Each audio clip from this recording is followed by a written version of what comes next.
Assalomu alaykum, hurmatli talabalar. Men Denov tadbirkorlik va pedagogika instituti oliy matematika kafedrasi o'qituvchisi Kenjayev Toshpo'lat Aminovich. Bugun biz amaliy matematika fanidan bir o'zgarish funksiyani hosil yordamida to'liq tekshirish mavzusida video dars o'tamiz. Mavzuyimizning rejasi bilan tanishib o'tamiz. Demak, birinchi funksiyaning qavarliqligi, botiqligi, egilish nuqtalari va ularga tekshirish qoidalari bilan tanishamiz. Keyin funksiyaning asimtotalari va ularni aniqlash usullari bilan tanishamiz. Uchinchi, funksiyalarning grafiklarni chizishni o'rganamiz. Funksiya grafikini chizishda grafikning qaysi oraliqlarda qavarliqligi va botiqligini bilish muhimdir. Ta'rif: y teng fx funksiyaning grafigi AB oraliqning istalgan nuqtasida o'tkazilgan urinmadan pastda yotsa, u holda funksiya grafigi qavariq deyiladi. Y teng fx funksiyaning grafigi AB oraliqning istalgan nuqtasida o'tkazilgan urinmadan yuqorida bo'lsa, u holda funksiya grafigi botiq deyiladi. Funksiya grafigining qavariq qismini botiq qismidan ajratuvchi M0 nuqta grafikning egilish nuqtasi deyiladi. Funksiya grafigining qavariq yoki botiq bo'lishining yetarli shartlari: agar AB oraliqda differensiallanuvchi y teng fx funksiyaning ikkinchi tartib hosilasi manfiy, ya'ni f(x) kichik 0 bo'lsa, u holda bu oraliqda funksiya grafigi qavariq bo'ladi. Agar AB oraliqda differensiallanuvchi y teng fx funksiyaning ikkinchi tartibli hosilasi musbat, ya'ni f(x) katta 0 bo'lsa, u holda bu oraliqda funksiya grafiki botiq bo'ladi. Endi misol qaraylik. Birinchi misol. Quyidagi misol berilgan bo'lsa, y teng x4 taqsim 4 minus 3 4 darajali x kub taqsim 3 plus 3x kvadrat taqsim 2 plus 1 funksiya hosili yordamida tekshiring.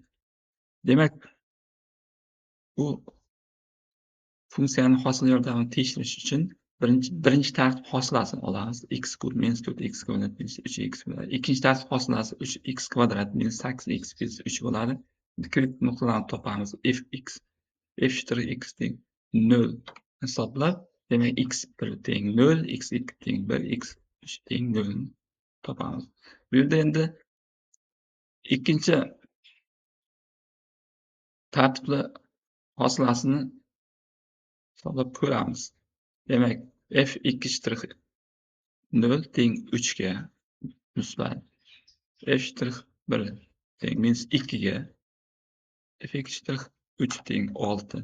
Demak, x2 teng maksimum nuqta bo'ladi. Endi f(x' teng 0 o'sha tenglamani, kvadrat tenglamani yechamiz.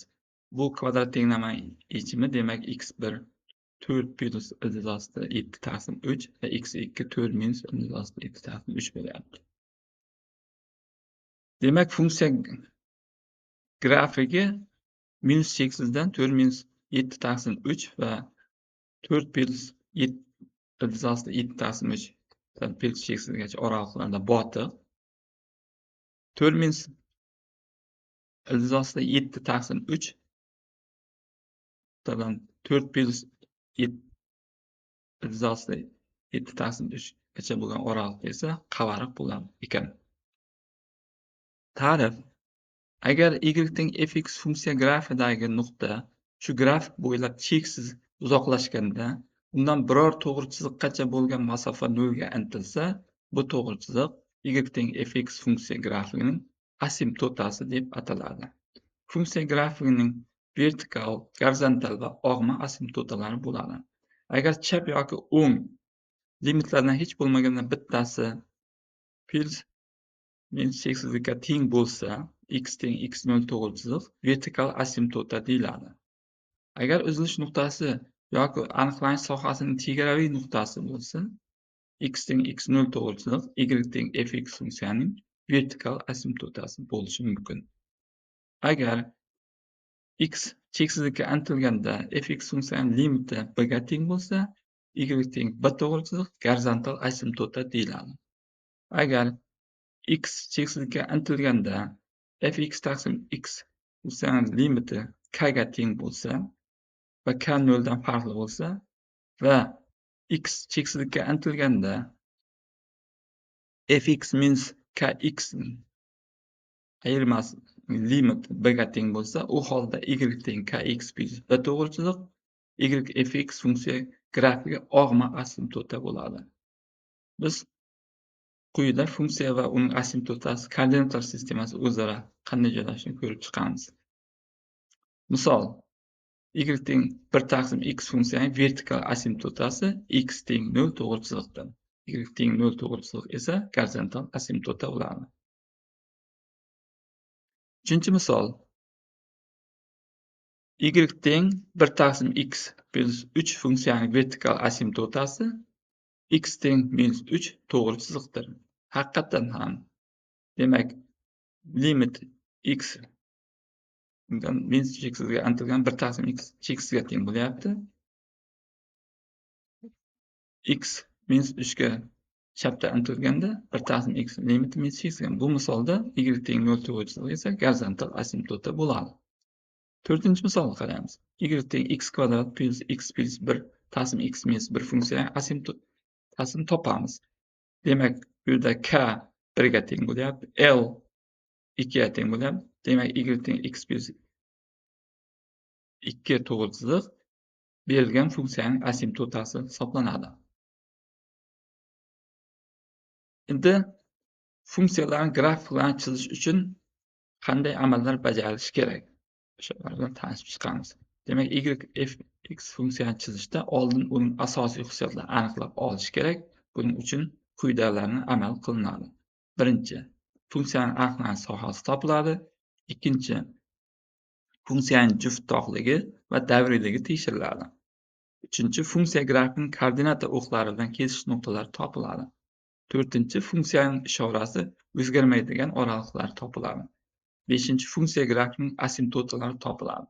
Oltinchi, funksiyaning o'sish, kamayish oralıqlari va uning ekstremlari topiladi. Yettinchi, egri chiziqning qavariq, botiq oralıqlari va uning egrish nuqtalari topiladi. Endi misol ko'ramiz. Berilgan funksiyani tekshiring va uning grafikini chizing. Demak, bizga y teng x kub plus 4 taqsim x kvadrat ko'rinishidagi funksiya berilyapti. Bu funksiyani to'liq tekshirish uchun birinchi funksiyaning aniqlanish sohasini topamiz. Demak, funksiyaning aniqlanish sohasi minus cheksidan 0 gacha va 0 dan plus cheksizgacha. 0 dan aniqlanmagan funksiya. 3. Funksiya juft ham, tog' ham emas, davriy ham emas. Uchinchi, grafikning koordinata o'qlari bilan kesish nuqtalarini topamiz. OX o'qi bilan kesish nuqtasi, demak, x teng bo'lyapti. Uchinchi tartibli iltizosda 4. Y esa 0 ga teng. X 0 ga teng bo'lmagani uchun grafik OY o'qi bilan kesishmaydi. To'rtinchi, funksiya ishorasi o'zgarmaydigan oralıqlarni topamiz. Ya'ni x uchinchi tartibli iltizosda 4 da funksiya manfiy, grafik OX o'qdan pastda joylashgan. Shu nuqtadan x bu nuqtadan katta bo'lganda funksiya musbat, grafik OX o'qdan yuqorida joylashgan. 5. Funksiyaning asymptotalarini topamiz. Y o'q, ya'ni x teng 0 to'g'ri chiziq, egri chiziqning vertikal asymptotasi. Y teng kx plus b og'ma asymptotani aniqlash uchun k va b ni topamiz. Demak, k ni hisoblab topishdan k 1 ga teng ekan. B esa 0 ga teng. Demak, y teng x chiziq og'ma asymptota ekan. 6. Funksiyaning o'sish, kamayish oralıqlari va uning ekstremlarini birinchi tartib hosilidan foydalanib y shtrix teng 0 va y shtrix teng cheksiz tenglamalardan esa kritik nuqtalarni topamiz. x1 teng 2, x2 teng 0 funksiyaning o'zgarish nuqtasi quyidagilarning jadvalini tuzamiz. Demak, x minus cheksidan 0 gacha, 0 da keyin 0 dan 2 gacha, 2 x 2 bo'lganda va 2 dan past cheksaga bo'lgan oraliqlarni. Y shtrix birinchi shart fosilasi musbat bo'lyapti. 0 nuqtada cheksiz. 0 2 oraliqdan birinchi shart fosila manfiy. X 2 nuqtada 0 ga teng. 2 dan past cheksizgacha oraliqda birinchi shart fosila musbat bo'lyapti. Demak, funksiya minus cheksidan 0 gacha o'suvchi, 0 dan 2 oraliqda kamayuvchi, 2 dan cheksizgacha o'suvchi. Uzilish nuqtasi 0 ga teng. Demak, x 2 dan minimum qiymatga erishadi. Endi 7-chi. Ikkinchi hosiladan foydalanib y chiziqning qavariq, botiqliq oraliqlarini va egilish nuqtalarini topamiz. Ikkinchi tartib hosila hamma joyda musbat. Shu bois funksiya grafi botiq, egilish nuqtalari yo'q. Endi funksiya grafikini chizamiz. Demak, funksiya grafikini chizish natijasida funksiyaning ko'rinishi quyidagi ko'rinishni oladi. Bugungi darsimizda siz bilan tanishmoqchi bo'lgan narsa shulardan iborat edi. E'tiborlaringiz uchun rahmat.